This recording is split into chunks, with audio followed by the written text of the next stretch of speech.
Semoga selalu dalam lindungan Allah Pak Ustaz. Amin ya rabbal alamin. Pak Ustaz, bagaimana caranya memberi nasihat kepada istri yang temperamen?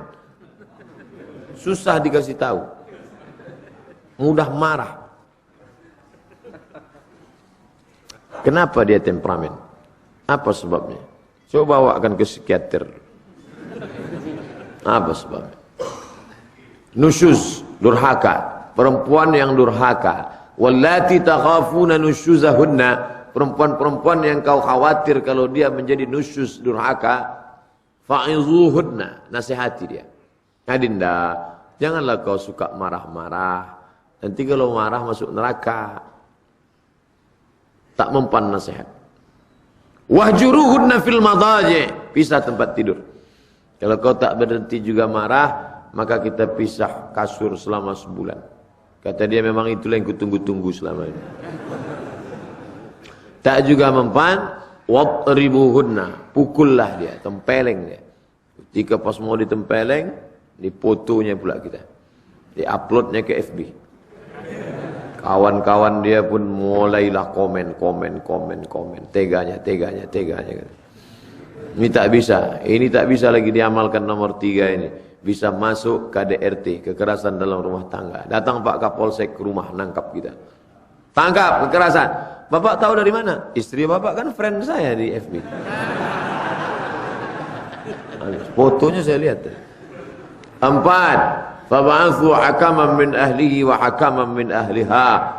Utuslah keluarga dari pihak laki-laki, dari pihak perempuan, dudukkan bersama. Dulu kalian berdua yang datang menghadap kami ingin menikah kan? 20 tahun yang lalu. Betul Pak, betul Mak. Tapi sekarang kalian tak bisa lagi didekatkan. Udah macam Tom and Jerry. Cakar-cakaran nanti kalian. Kami sudah tua. Tak kuat kami melihat kalian berkelahi. 70 sudah umur kami. Melihat orang berkelahi, kumat darah tinggi, mati kami nanti melihat.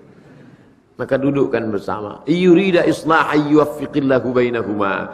Kalau Allah inginkan kebaikan, maka dipertautkannya hati keduanya. Andai tidak, masuk ke langkah yang kelima. Abghadul halal ilallah. Perbuatan halal, tapi paling dimurka Allah. At-talaq.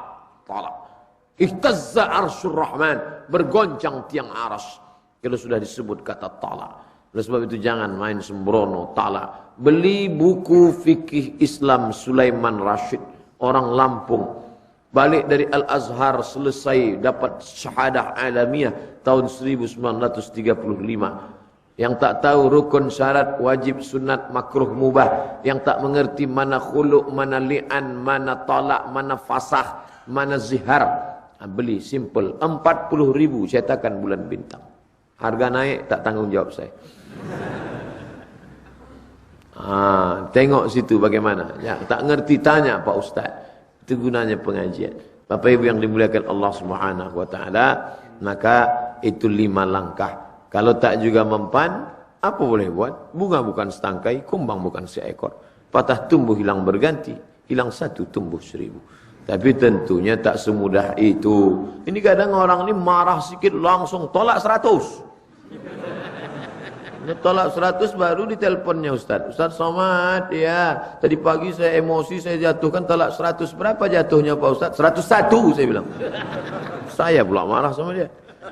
Apa betul seorang janda bila menikah lagi tidak perlu wali? Mazhab Syafi'i tetap pakai wali. La nikaha, tidak sah nikah illa biwaliyin, kecuali dengan wali, wa syahidai adlin, dan 2 saksi yang adil. Kalau ada nanti orang nikah tidak pakai wali di Indonesia ini, maka menurut kompilasi hukum Islam Indonesia tidak sah secara hukum. Kenapa? Karena KHI kita mengadopsi mazhab Syafi'i. Pulang dia ke rumah, dia bilang sama bapaknya, Pak, ini suamiku, aku sudah nikah. Loh, kok bisa begitu? Ya, terserah aku kan janda. Dilimpahkannya kepada orang yang menikahkan dia. Aku melimpahkan kepada engkau supaya menikahkan diriku dengan dia. Lalu dinikahkan. Maka dalam mazhab Syafi'i tak bisa, harus pakai wali. Dan inilah yang bisa selamat sekarang. Adapun orang yang nikah siri, menikahkan dirinya sendiri, maka mudaratnya besar. Daf'ul mafasid muqaddam ala jalbil masalih. Menolak mudarat lebih utama daripada menarik maslahat. Menikahkan diri sendiri, na'udzubillah. Oleh sebab itu, maka jangan sampai anak-anak kita, baik gadis maupun janda, tidak pakai wali, nikah pakai wali. Bagaimana kedudukan posisi pengaruh orang tua dan mertua dalam membangun keluarga Islami? Mereka orang-orang yang lebih dulu berumah tangga. Orang tua sama mertua kita itu lebih dulu berumah tangga daripada kita, betul kan? Maka kita ambillah pengalaman dia. Keledai tidak boleh masuk di lubang yang sama dua kali. Apa yang dulu pernah mereka alami, kita dengar. Jangan kita sok tahu, sok paling mengerti tentang kehidupan. Mungkin sekolah kita lebih tinggi, mungkin bacaan kita lebih banyak. Tapi ini bukan ilmu tertulis di kertas. Ini bukan membuat tambak di atas kertas pakai makalah. Ini bukan ternak puyuh di atas kertas.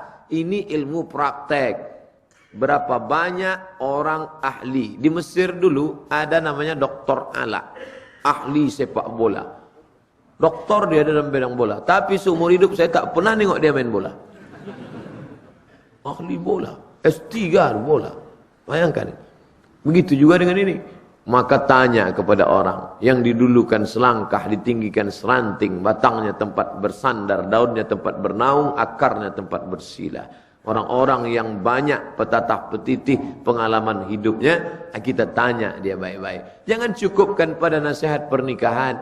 Jangan cukupkan pada saat itu Pak Kua manggil. Nanti datang ke kantor Kua, ada pengarahan 2 jam, tanda tangan, selesai.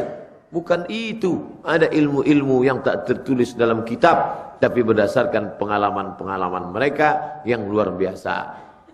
Dia kan bukan orang tua saya. Dia tak pernah mengambilkan saya. Dia tak pernah mengandung saya. Dia kasih anaknya ke kamu. Padahal kamu cuman bawa mukena sama Quran. Dikandungnya 9 bulan 10 hari. Disusukannya 2 tahun. Dibesarkannya dengan titik peluh keringat dan air mata. Tiba-tiba dia kasih anak gadisnya yang 25 tahun itu ke engkau. Dengan Quran dan mukena. Inilah ganti rugi yang sangat merugikan. Kok mau dia ngasih anaknya?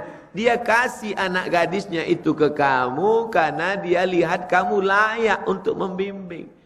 Maka kamu balas itu. Kalau orang tuamu sayang ke kamu, itu biasa. Tak luar biasa. Orang tuamu sayang ke kamu. Kamu memang anaknya. Tapi ada orang yang lebih sayang kepada kamu. Anak dia berikan ke kamu. Tapi kenapa perlakuan kamu tidak seperti yang diharapkan? Betapa kecewanya dia.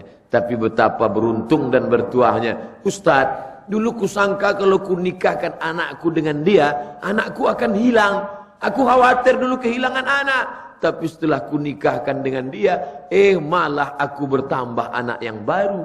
Menantuku itu lebih sayang kepada aku dari anakku loh Pak Ustadz. Luar biasa. Oleh sebab itulah banyak mertua berdoa dia supaya menantunya dia bertambah agak 2-3 lagi gitu deh.